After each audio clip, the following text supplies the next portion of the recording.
Hey guys! In this quick tutorial, here's how to add a quiz to your Instagram story. First, open the Instagram app on your phone.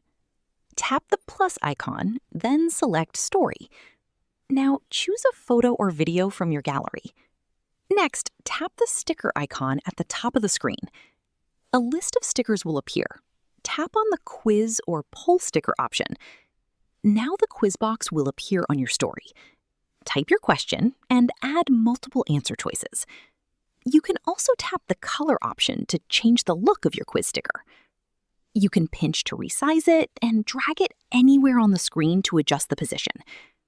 Once everything looks good, tap Your Story at the bottom to post it. And that's it. Your Instagram quiz story is now live and ready for your followers to interact with.